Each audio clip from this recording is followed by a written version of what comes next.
Hello, my dear curious and studious students of surgery. Myself, Dr. Mahesh Chaudhary. I am warm welcoming you in my surgery lecture series. This surgery lecture series contains entire surgery with anesthesia, with radiology, with orthopedic. So stay tuned with us.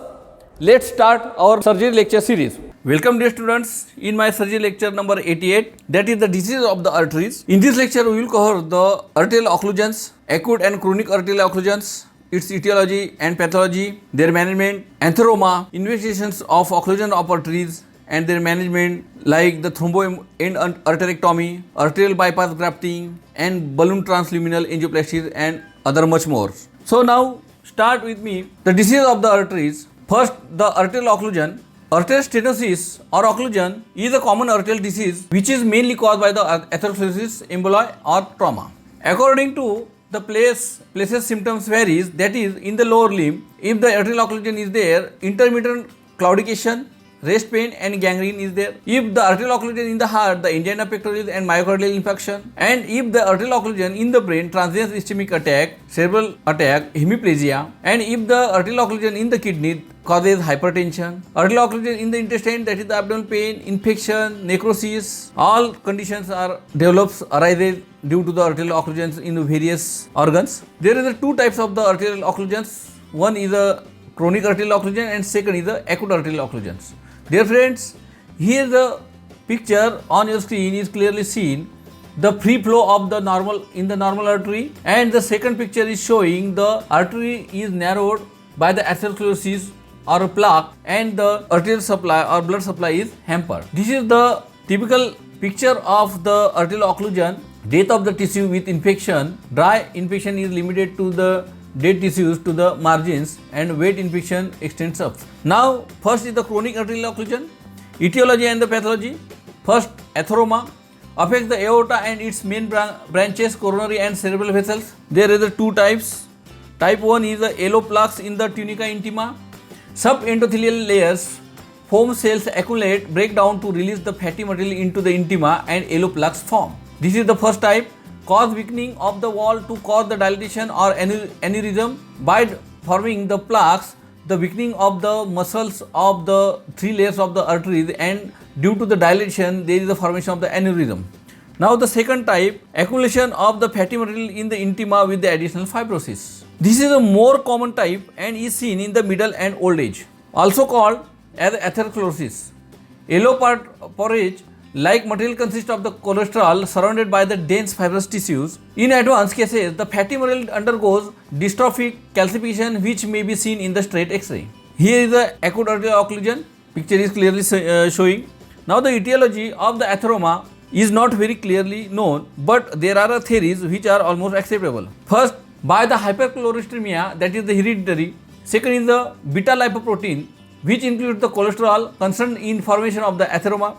The beta lipoprotein is absorbed into the intimal layers, especially in the areas of the endothelium damage due to the stress. Accumulation of the cholesterol in the intima causes the fibrous tissue reaction which leads to the atheroma formation. And the third theory has been considered about the atheroma is the estrogens lower the blood cholesterol level, so decrease in the females. This decrease in the female. Second etiology of the atheroma is the traumatic injury to the arterial wall due to the fractures. Continuous rubbing may cause thrombus formation and also narrowing to the arterial wall to cause the arterial occlusion. And third is the infective. This is the rare causes. Arterial damage by acute inflammatory lesion, that is the TAO, thromboangiitis obliterans, Buerger's disease. We are described detail in our next lectures. Raynaud's disease, polyarteritis nodosa and giant cell arteries. Giant cell arteries, its symptoms are the pain, mode of the onset, its location, distribution and characters. Pain is the key symptoms of arterial occlusion. Irrespective of its site, a careful history has to be taken regarding its mode of the onset, its location, distribution and its character. Intermittent claudication, that is the claudio means eye limp. Intermittent claudication is the most common complaint of the limb due to the chronic arterial occlusion. Experienced during the exertions and gradually disappears upon cessation of the activity of the limb. Such pain is a cramp-like pain felt in the muscles. Pain due to the accumulation of the excessive P substances in the muscles which are not absorbed properly due to the inadequate blood supply of the particular limb. Now the claudication distance. The patient often complains than after walking a distance. Rest pain. As the arterial occlusion progresses, intermittent pain of the muscles will be supplanted by the continuous rest pain at the site most distal of the arterial supply, that is the toes, foot, fingers, hands, etc. Characteristically, this pain is worse at night and is worsened by elevation of the extremities, whereas it is somewhat relieved by hanging the foot out of the bed or by sleeping in the chair. This is the rest pain is mainly due to the ischemic changes in the somatic nerves, so it is a cry of dying nerves. Now the physical examination. Before going to the physical examination, the application of the warmth will be increase the symptoms of the arterial occlusion. Physical examination. First is the inspection. Changes in the color is the most noticeable features of an ischemic limb. Congestion and purple blue cyanose appearance, particularly in dependency, is noticed. Chronic arterial insufficiency. The colors are quite different from the chronic congested extremities. On elevation of the limb becomes paler. Second is the sign of the ischemia. Characteristics changes due to the arterial insufficiency. Thinning of the skin, diminish the growth of the hairs, loss of the subcutaneous fat, trophic changes in the nails which becomes the brittle, inner ulceration on pressure area, that is the tip of the toes. And third is the Burger's test. The legs of normal individual, even if they be raised by 90 degrees, remains pink. But in the Burger's test, Burger's angle, the certain degree will cause marked pallor. That is called a Burger's angle. That is the vascular angle. The angle between the limb at which such pallor appears, that is the horizontal plane, is known as the Burger angle and the vascular angle. If the vascular angle is less than 30 degree, it indicates severe arterial occlusion. Fourth is the capillary filling time. After elevating the leg, the patient is asked to sit up and hangs his leg down by the side of the table. A normal leg will remain pink, but an ischemic leg will change in color from pallor to pink. This change of color takes place slowly is called the capillary filling time. Now the venous refilling.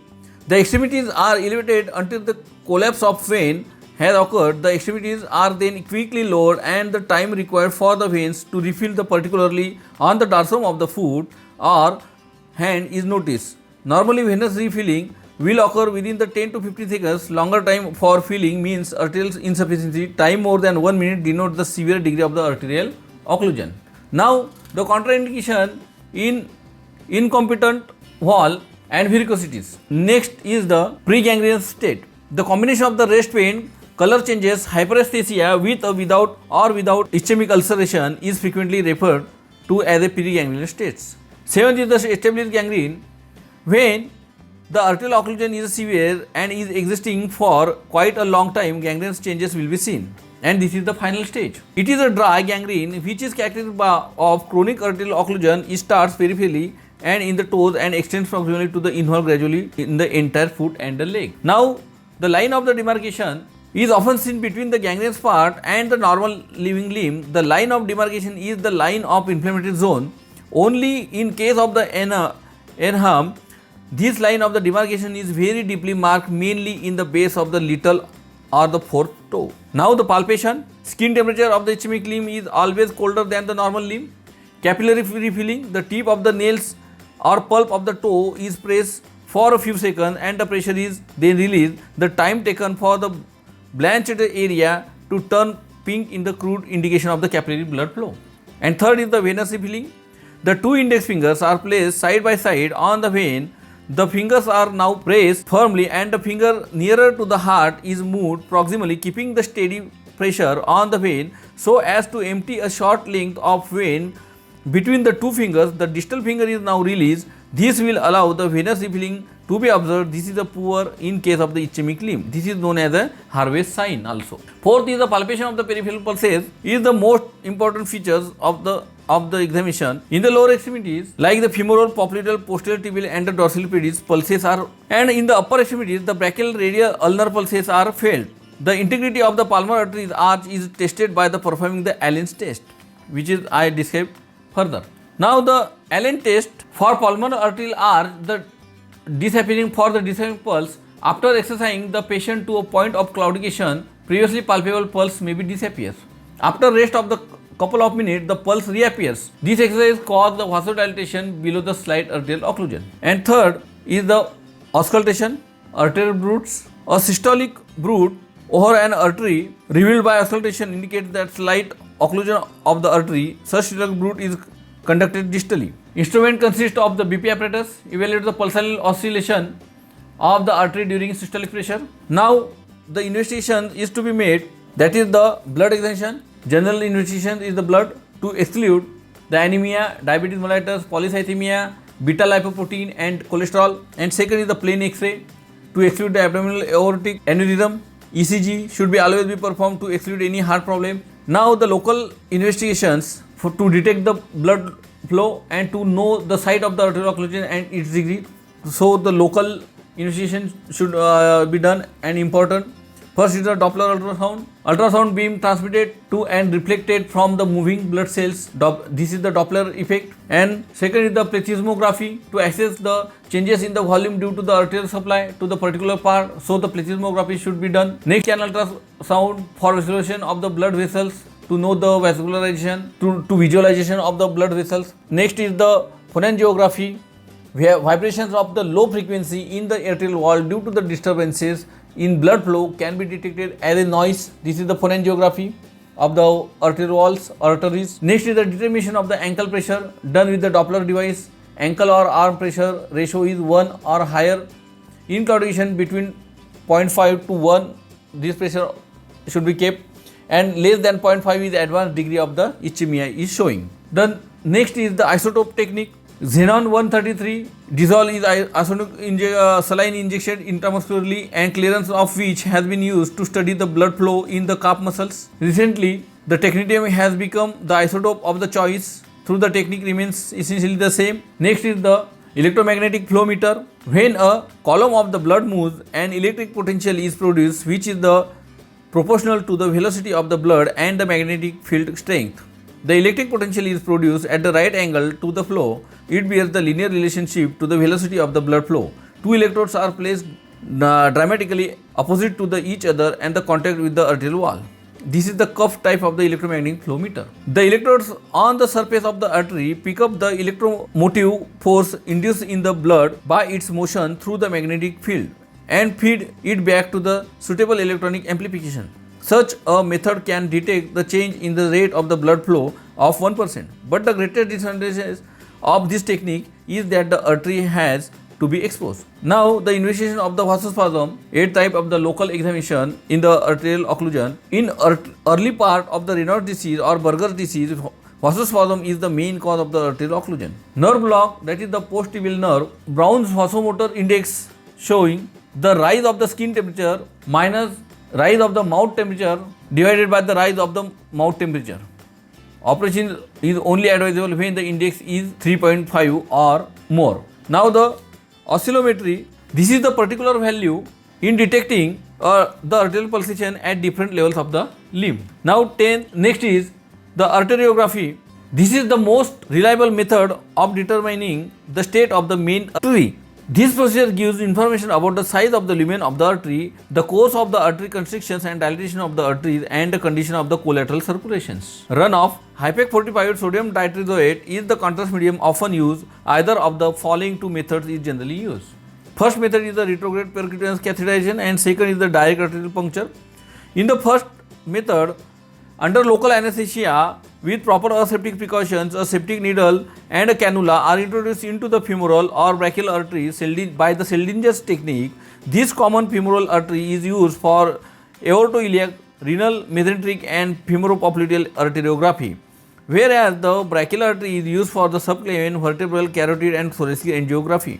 This needle is now withdrawn with a flexible guide wire is threaded through the cannula and the cannula is withdrawn and the polythene catheter is passed over the guide wire into the artery for a distance. To avoid the dangers of the arteriography, namely iodine sensitivity and the dissection of the arterial wall, if the tip of the needle is partly within the wall of the artery and trial injection of 5 to 10 ml of 45 Hypec is made. This will ascertain the position of the tip of the needle. Second is the direct arterial puncture. This method is used in carotid angiogram. Abdominal aorta translumbar route may also be chosen for this method for aortoiliac and femoropopliteal arteriography when the femoral arteries are occluded or the retrograde method has failed to produce the necessary information. Now, the next is the digital subtraction angiography, that is the DSA. This technique is preferred nowadays in the specialized center. In this technique, the angiographic information is digitalized in a computer system for which the contrast damage is subtracted by from the non-required surrounding images. Now, the management. There are three types: conservative indirect surgeries to cause vasodilatation and direct arterial surgery. First, the conservative methods. About 65% patients who first present at the vascular clinic with intermittent claudication can be treated initially by the conservative methods.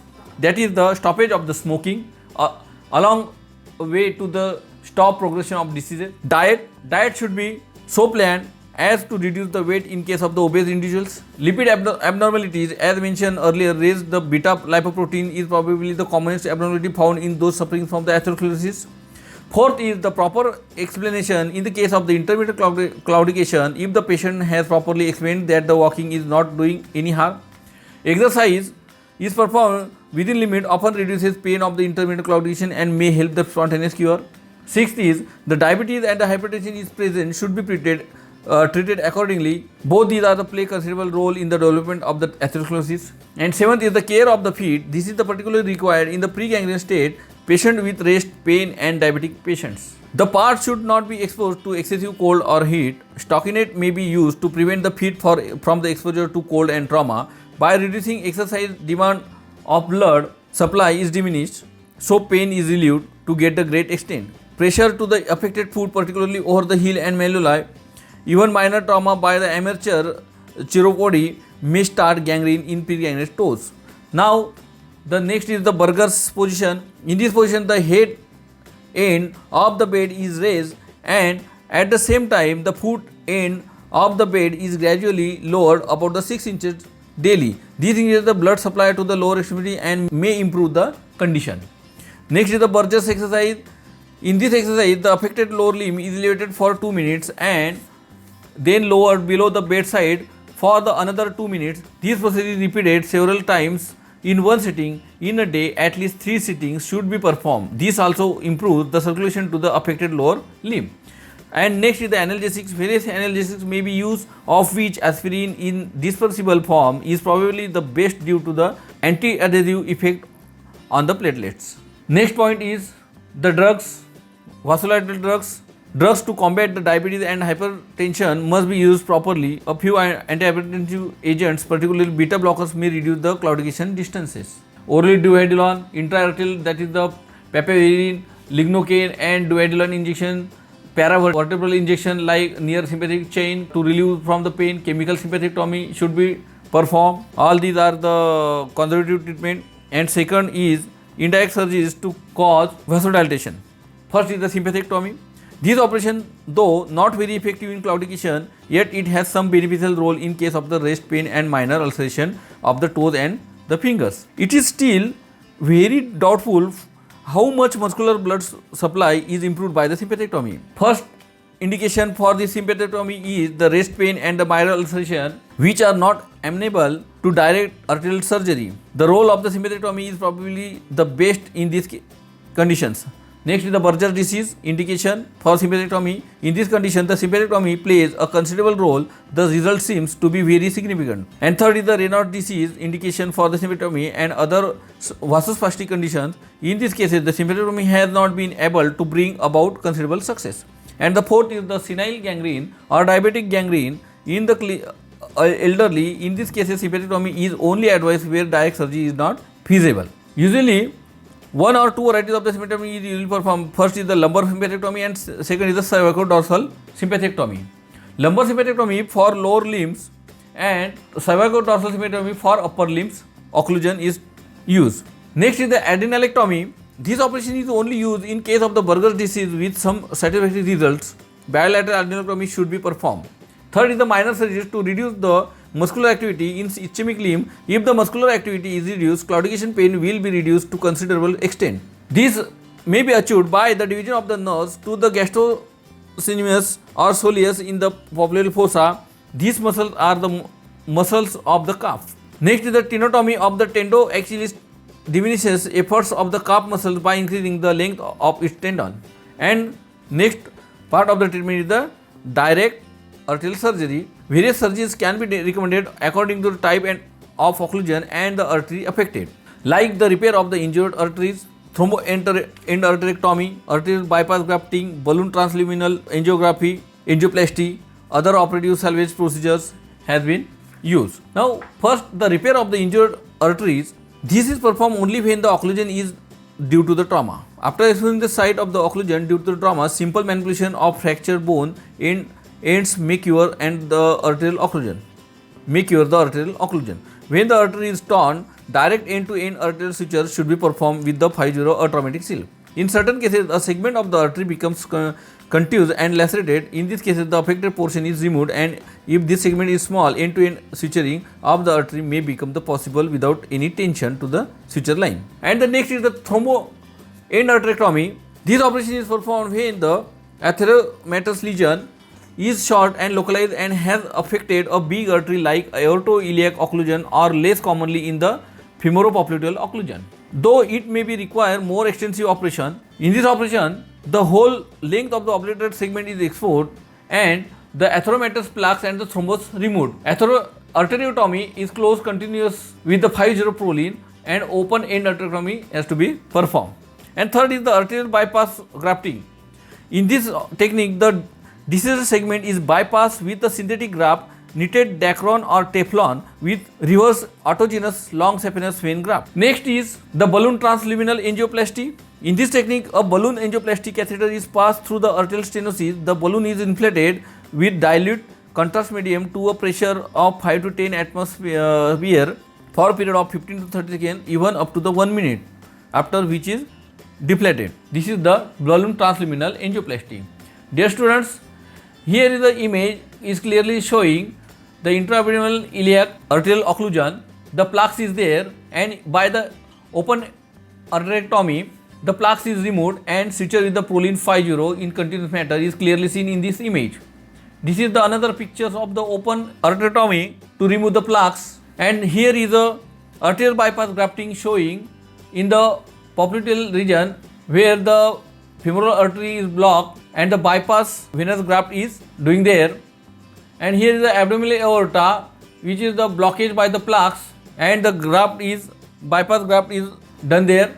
This is the balloon transluminal angioplasty. The balloon is passed through the plaques and inflated for 10 to 15 seconds and deflated again. This procedure is repeatedly doing in the arteries, hence the plaque is removed. And this is the technique of the angioplasty. The plaques is there, the balloon beyond the plaques, balloon inflated with the agent and expanded and implanted the stent there. This is the angioplasty. Now the other operative salvage procedures, these operations should not be performed only for intermittent claudication, as a gangrene or loss of the limb may result if this operation fail. That is the femoral crossover graft. Second is the hitchhike femoropopliteal tibial graft for femoropopliteal occlusion. Dacron graft from common femoral upper popliteal artery and vein graft again connect from reboard upper popliteal artery to tibial artery and connected to each other. And third is the axillofemoral graft. Tunnel in the subcutaneous tissue is made, and from axilla to groin, the axillary artery end to side anastomosis has to be done, and the lower end anastomosis to the femoral artery. Now the various sites of chronic arterial occlusions like aortoiliac occlusions, the etiology and pathology is the atherosclerosis with intimal thickening and fibrosis. Thrombus propagates. Symptoms is the intermittent claudication involving both buttocks, thigh and calves. The impotence in males, that is the Lesch syndrome, may be symmetric or asymmetric. Treatment is the conservative daily exercise to the point of the claudication, abstinence from tobacco in any form, alcohol, drug therapy with vasodilators, care of the feet. Surgical treatment is thromboendarterectomy, bypass grafting, very popular operation. Balloon angioplasty suitable to short segmental stenosis, lumbar sympathectomy should be performed. And here is the image is showing the extent of the disease, the aorta and the common iliac.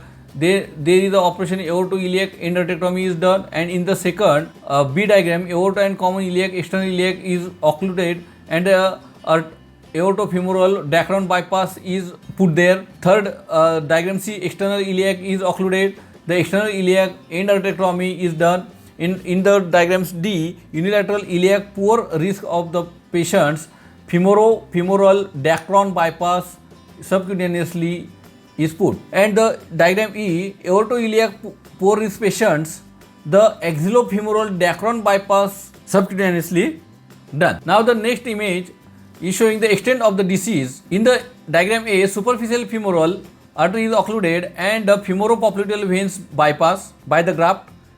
In the diagram B, superficial femoral artery is occluded and the superficial femoral endarterectomy is done. In the diagram C, superficial deep femoral popliteal occlusion is there and the prophondoplasty vein patch is done there. Now this is the prophondoplasty operation. After the opening the origin of the profunda femoris artery, thromboendarterectomy is performed and opening is closed with a vein patch. Now the femoropopliteal occlusion etiology. The most common site for the atherosclerotic occlusion in the lower extremity is the distal superficial femoral artery within the adductor canal, also near the adductor foramen. The symptoms, as the intermediate coagulation of the calf muscles with moderate exercise in the main symptoms. Treatment is the endarterectomy, bypass graft, prophondoplasty, lumbar sympathectomy and amputation. Dear students, there are very good pictures of the atheroma, carotid endarterectomy, aortoiliac occlusions and the balloon transluminal angioplasty on the YouTube. You can watch it to clear your concepts.